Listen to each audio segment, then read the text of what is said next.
ನೀವು ಯಾವ ಕಡೆಯಿಂದ ಬರ್ತಾ ಇದ್ರಿ, ಎಷ್ಟೊತ್ತಿಗೆ ಎಕ್ಸಾಕ್ಟ್ ಇನ್ಸಿಡೆಂಟ್ ಆಯಿತು? ಸರ್ ರಿಚ್ಮಂಡ್ ಸರ್ಕಲ್ ಬಳಿ ಬರ್ತಾ ಇದೆ ಸರ್. ನಾನು ಎಮ್ ಜಿ ರೋಡ್ ಕಡೆಯಿಂದ ಬರ್ತಾಯಿದ್ದೆ ಮೇಲಿಂದ, ಆಯ್ತಾ. ಇವಾಗ ಒಂದು 10-15 ಮಿನಿಟ್ಸಿಂದ ಬ್ಯಾಕ್ ಹಂಗಾಗಿರೋದು ಸರ್. ನಾನು ನಾರ್ಮಲಾಗಿ ಸ್ಪೀಡಾಗಿ ಏನು ಬರ್ತಾಯಿರಲಿಲ್ಲ, ನಾರ್ಮಲಾಗಿ ಬರ್ತಾಯಿದ್ದೆ. ಸೊ VVMP ಮರ ಹಂಗೆ ಮೇಲೆ ಬೀಳಬೇಕಾಗಿತ್ತು, ಗ್ಲಾಸ್ ಮೇಲೆ ಬಿದ್ದು ಫುಲ್ ಎಲ್ಲ ಕಾಲೆಲ್ಲ ಏಟಾಯಿತು ಸರ್, ಕೈಯೆಲ್ಲ ಏಟಾಯಿತು. ಸೊ ದಿಢೀರಂತ ನಿಮಗೆ ಪ್ರಜ್ಞೆ ತಪ್ಪು ಹೋಗ್ಬಿಟ್ರಾ ನಿಮ್ಗೆ? ಆ ಒಂದು ಸರ್ ಏನಿಲ್ಲ, ಕೈ ಫ್ರ್ಯಾಕ್ಚರ್ ಆಯಿತು. ಫಸ್ಟು ಬಿದ್ದಿದ್ದೆ ಕಾಲ ಮೇಲೆ ಬಿತ್ತು. ಪ್ಯಾಸೆಂಜರ್ ಕೂಡ ಹಿಂದೆ ಕೂತಿದ್ರು. ಪಾಪ ನಾನು ಅವ್ರದ್ದು ಬಗ್ಗೆ ಯೋಚನೆ ಮಾಡಿದೆ, ನನ್ನ ಬಗ್ಗೆ ನಾನು ಯೋಚನೆ ಮಾಡಿಲ್ಲ ಸರ್, ಅವ್ರ ಬಗ್ಗೆ ನಾನು ಯೋಚನೆ ಮಾಡಿದೆ. ಕರ್ಕೊಂಬಂದಿದ್ದಲ್ವ ಆಟೋದಲ್ಲಿ, ಪಾಪ ಅವ್ರಿಗೇನು ಆಗಬಾರ್ದು ನಾನು ಯೋಚನೆ ಮಾಡಿದೆ. ಸೊ ಈ ಥರ ಆಗಿದೆ. VVMP ಅವ್ರು ಸ್ವಲ್ಪ ಎಲ್ಲೆಲ್ಲಿ ಮರಗಳಿದೆ ಹುಷಾರಾಗಿ ನೋಡಿಕೊಂಡು, ನಮ್ಮಂಥ ಬಡವರು ಎಲ್ಲೋಗ್ಬೇಕು ಸರ್. ಅಲ್ಲ, ನೀವೊಬ್ಬರೇ ಇಲ್ಲ, ಯಾಕಂದರೆ ರಸ್ತೆ ಮೇಲೆ ಸಾಕಷ್ಟು ವಾಹನಗಳು ಓಡಾಡ್ತಾ ಇವೆ, ಸಾಕಷ್ಟು ಜನ ಈ ರೀತಿ ಇನ್ಸಿಡೆಂಟ್ ಆಗುತ್ತೆ. ಎಚ್ಚೆತ್ಕೊಳ್ಬೇಕು. ಎಲ್ಲಕ್ಕಿಂತ ಮುಖ್ಯವಾಗಿ ಒಂದು ನಮ್ಮ ಬದುಕಿಗಾಗಿ ಈ ರೀತಿ ಕೆಲಸ ಮಾಡ್ತಾ ಇರ್ತೀವಿ. ಹಿಂಗಾಗಿದ ತಕ್ಷಣ ನೀವು ಏನು ಕೆಲಸ, ಎಷ್ಟು ವರ್ಷದಿಂದ ಮಾಡ್ತಾಯಿದ್ರಿ auto driving? Sir auto driver 2 ವರ್ಷದಿಂದ ಕೆಲಸ ಮಾಡ್ತಾಯಿದ್ದೀನಿ ಸರ್. ಆಟೋ ನಮ್ಮ ಸ್ವಂತ ಏನಲ್ಲ ಸರ್, ಅದು ಬಾಡಿಗೆಗೆ ತೊಗೊಂಬಂದಿರೋದು ಆಟೋ. ಫೈನಾನ್ಸ್ ಕಟ್ತಾಯಿದ್ದೀನಿ ಸರ್, ಡೈಲಿ ಫೈನಾನ್ಸ್ ಇದೆ. ನಾವು ಏನಂತ ಮಾಡಬೇಕು ಹೇಳಿ ಸರ್? ಈಗ ಈ ರೀತಿ ಪರಿಸ್ಥಿತಿ ಆಗೈತೆ, ಎರಡೂ ಕಾಲು ನಿಮಗೆ ಈ ರೀತಿ ದೊಡ್ಡ ಪೆಟ್ಟಾಗಿ ಸುಮಾರು ತಿಂಗಳಿಗೆ ಬೆಡ್ ರೆಸ್ಟ್ ಮಾಡಬೇಕು. ಇವಾಗ ಏನು ಮಾಡ್ಬೇಕು ಹೇಳಿ ಸರ್? ಅಲ್ಲ ಸರ್, ಇವಾಗ ಏನು ಮಾಡ್ಬೇಕು ಹೇಳಿ? ಇವಾಗ ಯಾರು ಕೊಡ್ತಾರೆ ಹೇಳಿ?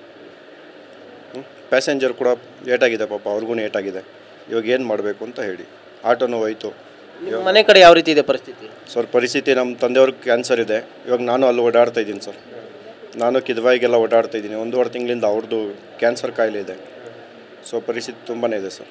ನೀವು ಒಬ್ಬರೇ ದುಡಿಯೋ ವ್ಯಕ್ತಿ ಆಗಿದ್ರೆ ಮನೆಯಲ್ಲಿ? ಹೌದು ಸರ್, ನಾನು ಒಬ್ಬನೇ ದುಡಿಯೋದು. ನಮ್ಮ ತಂದೆ ತಾಯಿ ಎಲ್ಲ ಊರಲ್ಲಿದ್ದಾರೆ. ಪಾಪ ಅವ್ರು ಇಲ್ಲಿ ಬಂದು ಕಿದ್ವಾಯಿಗೆಲ್ಲ ಕರ್ಕೊಂಡು ಹೋಗ್ತಾಯಿದ್ದೀನಿ ಸರ್. ಅವ್ರಿಗೂ ಕ್ಯಾನ್ಸರ್ ಕಾಯಿಲೆ ಇದೆ, ಆಗ್ತಾಯಿದೆ. ಮಂಡೇ ಆಪ್ರೇಷನ್ ಇತ್ತು ಸರ್, ಅದರಿಂದ ಏನೋ ಒಂದು ಡ್ಯೂಟಿ ಮಾಡ್ತಾಯಿದ್ದೆ. ಸೊ ಈ ಥರ ದಿಢೀರಂಗೆ ಆಗೋಯ್ತು ಸರ್. ದಿವಾಕರ್, ನೀವು ಎಷ್ಟು ವರ್ಷ, ಯಾವಾಗ ಬೆಂಗಳೂರಿಗೆ ಬಂದ್ರಿ? ಎಲ್ಲಿದ್ದೀರಾ? ಯಾವ ಊರು ನಿಮ್ಮದು? ಎಷ್ಟು ವರ್ಷದಿಂದ ಈ ಒಂದು ಕೆಲಸ ಮಾಡ್ತಾಯಿದ್ರಿ? ನೀವು ಒಬ್ಬರೇ ಕುಟುಂಬಕ್ಕೆ ಆಧಾರ? ಹೌದು ಸರ್, ನಾನು ಒಬ್ಬನೇ ಸರ್ ಇರೋದು. ನಮ್ಮಪ್ಪ ನಮ್ಮಮ್ಮ ಇಬ್ಬರೇ ಇರೋದು. ನನಗೊಂದು ಮಗ ಒಬ್ಬನೇ, ನಾನು ಒಬ್ಬನೇ ಸರ್ ಇರೋದು, ಬೇರೆ ಯಾರೂ ಇಲ್ಲ ಸರ್. ಸೊ ನಾವು ಇವಾಗ ಇರೋದು ಚಿಕ್ಕಮ್ಮ ಮನೇಲಿ ಸರ್. ಹೌದು ಸರ್, ಬಾಡಿಗೆನೂ ಕಟ್ಟಬೇಕು, ಎಲ್ಲ ನೋಡಬೇಕಲ್ಲ ಸರ್. ಈ ಡಾಕ್ಟ್ರು ವೈದ್ಯರು ನೋಡಿ ನಿಮ್ಮ ಒಂದು ಏನು ಹೇಳಿದ್ರು ಸರ್? ಏನು ಹೇಳಿಲ್ಲ ಪಾಪ, ಅವರು ಟ್ರೀಟ್ಮೆಂಟ್ ಮಾಡ್ತಾಯಿದ್ದಾರೆ. ಎಲ್ಲ ಮಾಡಿದ್ರು. ಬಂದಿದ ತಕ್ಷಣ ಸ್ಟಿಚಸ್ ಎಲ್ಲ ಹಾಕಿದ್ದಾರೆ ಕೈಲಿ. ಸೊ ಬಂದಿದ ತಕ್ಷಣ ಅವರು ಕರ್ಕೊಬಂದು ಹೆಲ್ಪ್ ಮಾಡಿದ್ರು, ಎಲ್ಲ ಮಾಡಿದ್ದಾರೆ ಸರ್. ನನಗೆ ಇದೊಂದು ಕಾಲು ಎತ್ತಕ್ಕಾಗ್ತಾಯಿಲ್ಲ ಅಷ್ಟೇ ಸರ್, ಫುಲ್ ಎತ್ತಕ್ಕಾಗ್ತಾಯಿಲ್ಲ ಸರ್. ಈ ಕಾಲು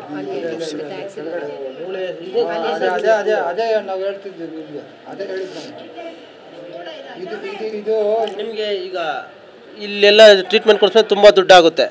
ಓಕೆ ಸರ್. ಸರ್ ನನಗೆ ಇಲ್ಲಿ ಟ್ರೀಟ್ಮೆಂಟ್ ತೊಗೊಳ್ಳಲ್ಲ ಸರ್, ನಾನು ಬೇರೆ ಕಡೆ ತೊಗೊತೀನಿ ಸರ್. ಈಗ BBMPಯಲ್ಲೇ ತೊಗೊಳ್ಳೋಣ ಅಂತ ಪ್ಲ್ಯಾನ್ ಮಾಡ್ತಾರೆ ಸರ್. BBMP ಅವ್ರು ನಮ್ಗೆ ಹೆಲ್ಪ್ ಮಾಡ್ಬೇಕು ಸರ್. ಇವಾಗ ಹೆಲ್ಪ್ ಮಾಡಲಿಲ್ಲ ಅಂದ್ರೆ ಆಗಲ್ಲ. ಸೊ ಇವಾಗ ಮರ ಎಲ್ಲ ಬಿದ್ದಾಗ ನಾವೇನು ಮಾಡೋಕ್ಕಾಗತ್ತೆ ಸರ್? ನಾವು ಆಟೋ ಡ್ರೈವರ್ ಸರ್, ದಿನಕ್ಕೆ 1000 ರೂಪಾಯಿ ದುಡಿಯೋದಷ್ಟೇ.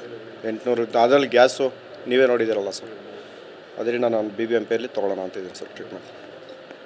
ಈ BBMPಯವ್ರಿಗೆ ಏನು ಹೇಳ್ತಾರೆ? ಯಾಕಂದರೆ ಸಾಕಷ್ಟು ಇನ್ಸಿಡೆಂಟ್ಗೆ ಈ ರೀತಿ ಆಗ್ತಾನೆ ಇರುತ್ತೆ ರಸ್ತೆ ಮೇಲೆ. ಯಾಕಂದರೆ ವಯಸ್ಸಾದ ಮರ ಇದೆ, ಒಂದು ತೆರವು ಮಾಡಬೇಕು. ಮಳೆಗಾಲಕ್ಕೆ ಪ್ರತಿ ಬಾರಿ ತೆರವು ಮಾಡಬೇಕು, ಒಣಗಿದ ರಂಬೆಗಳು ತೆರವು ಮಾಡಬೇಕು. ಆದರೂ ಕೂಡ ಇವರು ಎಚ್ಚೆತ್ಕೊಳ್ತಾನೆ ಇರೋದಿಲ್ಲ. ಈ ಥರ ಇನ್ಸಿಡೆಂಟ್ ಆದಾಗ ಈಗ ಮಾಡ್ತೀವಿ ಅಂತಾರೆ, ಮತ್ತು ಅದೇ ಮರೆತು ಹೋಗ್ತಾರೆ. ಹೌದು ಸರ್. ಸರ್ ಅವ್ರು ಎಚ್ಚೆತ್ಕೊಬೇಕು ಸರ್. ಇವಾಗ ಎಚ್ಚೆತ್ಕೊಳ್ಳಿಲ್ಲ ಅಂದ್ರೆ ಆಗಲ್ವಲ್ಲ ಸರ್. ಇವಾಗ ಅವ್ರ ಮೇಲೆ ಏನಾದರೂ ಬಿದ್ದೋಗ್ಬಿಟ್ರೆ ಸರ್, ಈಗ ಅವ್ರು ಬರ್ತಿರ್ತಾರೆ BBMP ಕೆಲಸ ಮಾಡ್ತಿರ್ತಾರಲ್ವ, ಅವ್ರ ಮೇಲೆ ಬಿದ್ದೋಗ್ಬಿಟ್ರೆ ಏನು ಮಾಡೋಕ್ಕಾಗುತ್ತೆ ಸರ್? ಅವಾಗ ಅವ್ರಿಗೆ ಎಚ್ಚೆತ್ಕೊಂತಾರಲ್ವ. ನಮ್ಮಂಥ ಆಟೋ ಡ್ರೈವರ್ಗಳ ಮೇಲೆ ಬಿದ್ದರೆ ಯಾರು ಸರ್ ಹೊಣೆ? ಇವಾಗ ಅವ್ರು ಕಟ್ಕೊಡ್ತಾರ ಸರ್ ಏನಾದರೂ? ಆಟೋ ಎಲ್ಲ ಹೋಗ್ಬಿಟ್ಟಿದೆಯಲ್ಲ ಸರ್, ಅದೆಲ್ಲ ಕಟ್ಕೊಡ್ತಾರ ಸರ್. ಅವ್ರ ಮೇಲೆ ಬಿದ್ದಾಗ ಅವ್ರಿಗೆ ಗೊತ್ತಾಗುತ್ತೆ ಸರ್. ನಿಮ್ಮ ಬದುಕೇ ಮುರಿದೋದಂಗಾಯ್ತು, ಕಾಲು ಮುರಿದಿದ್ದಲ್ಲ, ಬದುಕೇ ಮುರಿತೀವಾಗ. ಹೌದು ಸರ್, ಹೌದು. ಇವಾಗ ನೋಡಿ ಸರ್, ಯಾರು ಕೊಡ್ತಾರೆ ಸರ್? ನಮ್ಗೆ ಯಾರಿದ್ದಾರೆ ಸರ್? ಬೆಳಗ್ಗೆ ಎದ್ದು ಬರ್ತೀವಿ ಡ್ಯೂಟಿಗೆ, ರಾತ್ರಿ ಎಷ್ಟು ಗಂಟೆ ಹೋಗ್ತೀವಿ ಅಂತ ಹೇಳೋಕ್ಕಾಗಲ್ಲ. ಸೊ ಈ ಥರ ಹೋಗ್ಬೇಕಾದ್ರೆ ನಾವೆಲ್ಲೋ ಒಂದು ನೋಡ್ಕೊಂಡು ಹೋಗ್ತಿರ್ತೀವಿ. ನಾವು ಮುಂದೆ ನೋಡ್ಕೊಂಡು ಹೋಗ್ಬೇಕಾದ್ರೆ ಮರ ಬೀಳುತ್ತೆ ಅಂತ ಗೊತ್ತಿರುತ್ತಾ ಸರ್? ಎಲ್ಲಿಂದ ಬರ್ತಿದ್ರಿ, ಎಲ್ಲಿಗೆ ಹೋಗ್ತಾ ಇದ್ರಿ? ಸರ್ MG ರೋಡಿಂದ ನಾನು ಇದಕ್ಕೆ ಹೋಗ್ತಾಯಿದ್ದೆ, ತ್ಯಾಗರಾಜ ನಗರಕ್ಕೆ ಹೋಗ್ತಾಯಿದ್ದೆ ಸರ್. ನಿಮ್ಮ ಅಕ್ಕಪಕ್ಕ ಬೇರೆ ವೆಹಿಕಲ್ಸ್ ಯಾವ್ದಾನ ಇದ್ವಾ? ಸರ್ ಯಾವುದು ಬಂದಿಲ್ಲ ವೆಹಿಕಲ್ಸ್ ಆಟೋ ಬರ್ತಾಯಿತ್ತು, ಹಿಂದೆ ಬರ್ತಾಯಿತ್ತು. ಸೊ ಅಷ್ಟು ಸಡನ್ನಾಗಿ ತಕ್ಕಂಥ ಬಿದ್ದಿದ್ದು ಮರ ನಮ್ಮ ಮೇಲೇ ಬಿದ್ದೋಗಿತ್ತು ಸರ್. ಬಹುಶಃ ಇವತ್ತು ಶನಿವಾರ ಅಂತ ಸ್ವಲ್ಪ ಟ್ರಾಫಿಕ್ ಇತ್ತು, ರಜೆ ಇರೋ ಕಾರಣ ಸ್ವಲ್ಪ ಕಮ್ಮಿ ಇತ್ತು ವೆಹಿಕಲ್ಸು. ಇಲ್ಲಾಂದರೆ ಇನ್ನಷ್ಟು ಇದ್ರಿಗೆ ಈ ರೀತಿ ಇನ್ಸಿಡೆಂಟ್ ಆಗೋದು. ಹೌದು ಸರ್, ಹೌದು. ನಮ್ಮಿಂದ ಗಾಡಿಗಳು ಬರ್ತಾನೆ ಇತ್ತು, ಆದರೆ ಮರ ಸಡನ್ನಾಗಿ ಬಿದ್ದಿರೋದ್ರಿಂದ ಗಾಡಿಗಳೆಲ್ಲ ಸ್ವಲ್ಪ ಸ್ಟಾಪ್ ಆಯಿತು ಸರ್.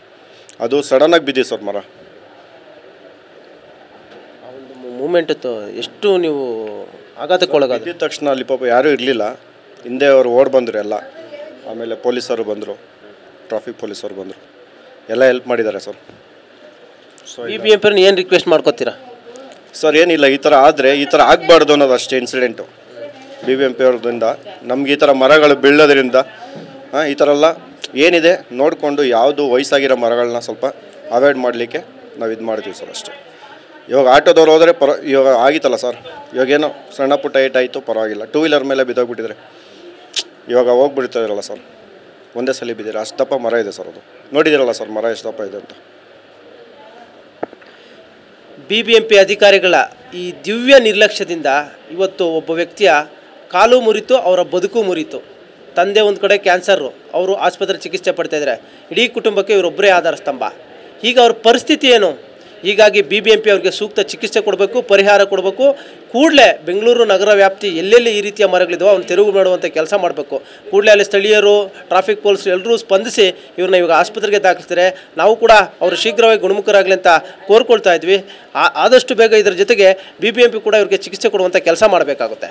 ಕ್ಯಾಮ್ರಾ ಪರ್ಸನ್ ಗುರುಚರಣ್ ಜೊತೆ ಶಿವರಾಜ್ ಕುಮಾರ್, TV9 ಬೆಂಗಳೂರು.